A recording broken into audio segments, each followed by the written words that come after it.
welcome back to The Zak and Buzz Review. So, the official trailer 2 for Abigail just came out. It has. What do we know about Abigail so far? Well, we watched the first one, didn't yes, that was revealed that some kidnappers kidnap a girl, and the girl turns out to be a vampire, and it's all a big trap Yes. to feed the vampire girl, Right, who is also a ballerina. They seem to have been hired. Yes. So you assume, therefore, the people that have hired them know she's a vampire. Yes. Okay. And so they end up in a house, and they've got 24 Basically, hours to get through. To survive. To survive the being chased by a ballerina vampire. That's it. So the movie.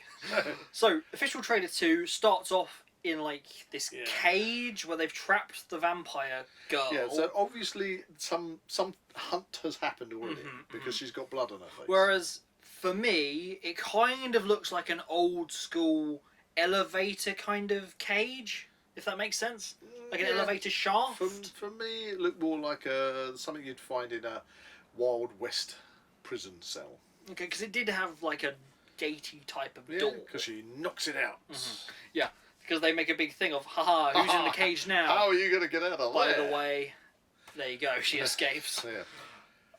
Chaos ensues, Yeah. but then after that, it kind of goes through like some typical kind of vampire tropes that you'd normally see in other vampire movies. We got crucifixes, we got stakes, we got sunlight. It's like, how are we going to kill this vampire? And what you works? kind What of get doesn't? the impression from it that they're not working. Yes, Yeah. the crucifix, possibly the stakes even, and then And we do get a bit of sunlight, and she just goes. yeah. Whether or not that works there's no is up. There's no smoke or Exactly, but burning. does she get actual sunlight on her? We don't know. Not we in the don't trailer. know, but I mean, you know, you got vampire movie tropes, and then you got vampire mythology, and Which is two separate things. They don't look the same because, you know, in vampire myth, it's they're afraid of iron a lot of the time, aren't they? You know, and of course, and with Dracula, for example, he was a vampire who could go out in the sunlight. Exactly. You know, it's just his powers were weakened. Exactly. So we shall see. But what I will say about this trailer too is that I'm thinking it's starting to give too much away, because in the first trailer, which sort of sets it up, that was exciting. It's almost like we're watching the film now, because we're seeing so much of what we think is going to be happening. So I don't know whether trailer 2 is just revealed too much. I still want to see it, don't get me wrong. I love a good vampire movie, so I'm going to go and watch this. But I'm just kind of wondering if they're showing too much, unless there's a big twist we don't know about.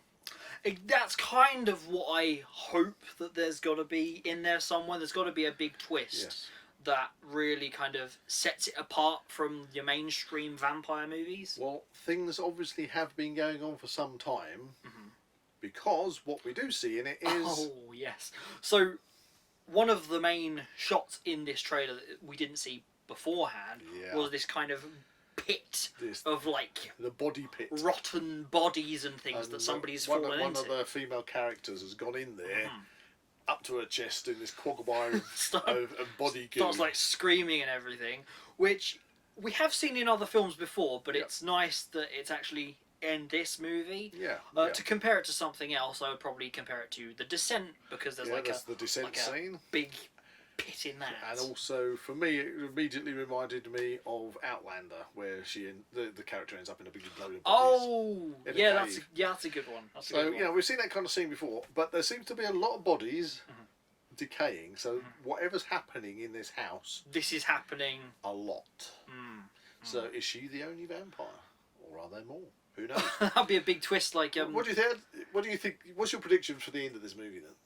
Well, I'm just going on what you just said. It could be similar to the remake of Fright Night, where it actually turns out there's a pit underneath the house and there's loads of other vampire creatures down there. Dun, dun, dun. Spoilers if you haven't seen the remake of Fright Night. Okay.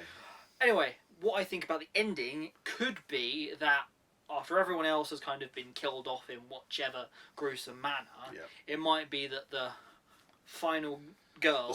you reckon there's a surviving girl? Yeah, it's always going to be a surviving girl. The blokes look like they're cannon fodder, don't they? They do. They do look a bit like stereotypical cannon fodder.